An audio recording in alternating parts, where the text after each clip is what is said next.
GeM TV நேயர்களுக்கு அன்பு வணக்கங்களை கூறிக்கொண்டு விநாயகப் பெருமானை வணங்கி இன்றைய நாளிலே ஒரு அற்புதமான ஆன்மீக சிந்தனை.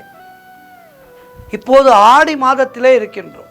இந்த ஆடி மாதம் என்பது 30 நாட்களுமே நமக்கு சக்தி வழிபாட்டுக்கு உரிய தினங்களாகும். செவ்வாய் மற்றும் வெள்ளியிலே தான் அம்பாளை தரிசிக்க வேண்டும், கும்பிட வேண்டும் என்பது இல்லை. இந்த ஆடி மாதம் 30 நாட்களுமே அம்பாள் வழிபாடு செய்ய வேண்டும்.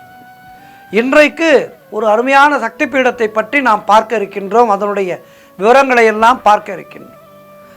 ஆந்திர பிரதேசம் கர்னூல் மாவட்டத்திலே இருக்கின்ற ஸ்ரீசைலத்திலே இருக்கின்றது அற்புதமான சக்தி பீடம் பிரம்மராம்பிகா தேவி சக்தி பீடம். இதனுடைய புராண பெயர் என்பது ஸ்ரீபர்வதம், அதாவது திருப்பருப்பதம் என்பதாகும். தமிழிலே செந்தமிழிலே சொல்வதென்றால் திருப்பருப்பதம், சமஸ்கிருதத்திலே ஸ்ரீபர்வதம். சக்தி பீடங்களிலே தேனி அவதாரமாக பிரம்மராம்பிகா செல்வத்தின் தெய்வமான மகாலட்சுமி ஆவார். கிருஷ்ணா நதியிலே உள்ள ஸ்ரீ பிரம்மராம்பிகா மல்லிகார்ஜுன சுவாமி வர்லா தேவஸ்தானம் என்று அழைக்கப்படுகின்ற இந்த கோவில் வளாகம் ஸ்ரீசைலம் நீர்த்தேக்கத்திற்கு அருகிலேயே இருக்கின்றது. இங்கு உள்ள பைரவர் சம்பரானந்தா என்ற பெயரிலே அழைக்கப்படுகின்றார். சம்பரானந்தா என்பவர் கால பைரவருடைய ஒரு வடிவமாகும். சக்தி பீடங்களிலே 51வது சக்தி பீடம் தேவியனுடைய கழுத்து பகுதி விழுந்த சக்தி பீடமாகும். 51 சக்தி பீடங்களிலே 18 மகா சக்தி பீடங்கள் உள்ளன. இந்த கோவில் 18வது மகா சக்தி பீடங்களில் ஒன்றாக விளங்குகின்றது. அம்பாள் பிரம்மராம்பாள், இவளுக்கு பிரம்மராம்பிகை தேவி, பருப்பநாயகி மற்றும் பிரம்மரம்பா என்ற பல்வேறு பெயர்களும் உள்ளது. இங்கு மூலவர் இறைவன் மல்லிகார்ஜுனர் ஆவார். இவரது சன்னதி கீழே இருக்க பிரம்மராம்பாள் சன்னதி 30 படிகள் உயரத்திலே அமைந்திருக்கின்றது. இது அதிசயமான ஒரு காட்சியாகும். தீர்த்தம் பாலா நதி மற்றும் பாதாள கங்கை ஆகும். இங்கு தலமரமாக மருத மரம் இருக்கின்றது. திரிபலா மரங்கள் இருக்கின்றது. ஸ்ரீசைல மலையை தரிசனம் செய்தால் மறுபிறவி இல்லை என்கின்றது ஸ்தல புராணம். ஆகவே மறுபிறவியே வேண்டாம் என்கின்ற எண்ணம் இருப்பவர்கள் உடனடியாக சென்று தரிசிக்க வேண்டிய ஸ்தலம் ஸ்ரீசைலம். இத்தலத்திலே பிரதான மண்டபத்திலே உள்ள நந்தி கர்ஜனை செய்யும் போது கலியுகம் முடியும் என்று இந்த தல வரலாறு சொல்கின்றது. 12 ஜோதிர்லிங்கங்களுள் இந்த தலம் ஒன்றாகும். ஜோதிர்லிங்கமும் சக்தி பீடமும் ஒரே ஆலயத்திலே அமர்ந்திருப்பது போன்ற அமைப்பு இந்தியாவிலே 3 கோவில்களிலே மட்டுமே உள்ளது. அந்த 3 கோவில்களிலே இந்த கோவில் பிரதானமான ஒரு கோவிலாகும். இந்த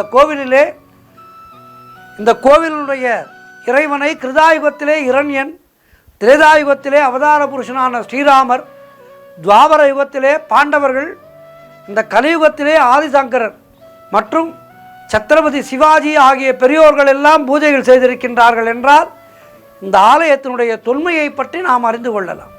அதாவது 4 யுகங்களை கடந்து இருக்கின்றது இந்த கோவில். சக்திமிக்க கோவில்.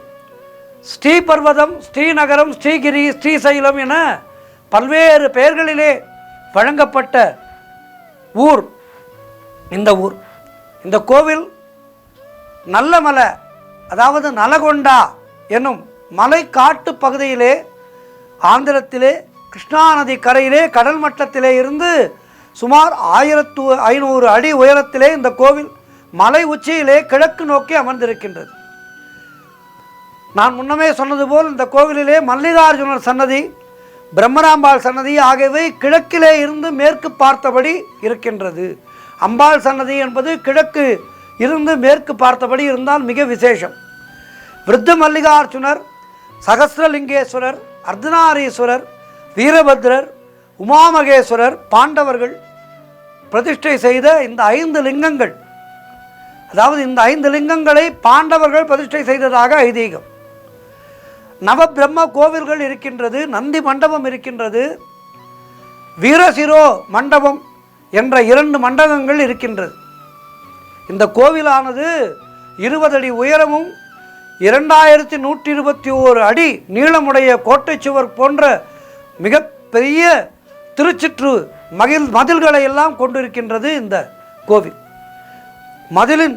மதில் சுவருடைய வெளிப்புறத்திலே 4 புறங்களிலும் ஏராளமான புடைப்பு சிற்பங்கள் செதுக்கப்பட்டிருக்கின்றது. எப்படி செதுக்கினார்கள் என்பது தெரியவில்லை. அப்படி ஒரு அற்புதமான சிற்பங்கள். மேலும் இவற்றிலே குதிரைகள், யானைகள், ஒட்டகங்கள், போர்க்காட்சிகள், பார்வதி தேவியினுடைய திருமணம், அர்ஜுனனுடைய தவம், சந்திரவதி கதை, மேலும் மார்க்கண்டேயன் கதை, தட்சனுடைய யாகம், சிவதாண்டவம், கஜாசுர சம்ஹாரம், திபி சக்கரவர்த்தியினுடைய கதை, தேவர்களும் அசுரர்களும் பார்க்கடலை கடைந்த கதை, கண்ணப்பர் கதை, மகேஸ்வரனுடைய விஸ்வரூபம், மகிஷாசுர மர்தனை போன்ற புடைப்பு சிற்பங்கள் எல்லாம் இந்த திருச்சுற்றிலே மிக அழகாக செதுக்கப்பட்டிருப்பது என்பது கண்கொள்ளா காட்சியாகும். இந்த ஆலயத்தை தரிசிப்பவர்களுக்கு நிச்சயமாக மறுபிறவி கிடையாது. ஆகவே எதிர்வருகின்ற காலங்களிலே எப்படியேனும் நேரத்தை அமைத்து கொண்டு ஆந்திரா சென்று இந்த ஆலயத்தை தரிசித்து வருபவர்களுக்கு வாழ்க்கையிலே எல்லா விதமான வளமும் நலமும் வந்து சேரும் என்பதிலே எந்தவிதமான ஐயமும் இல்லை.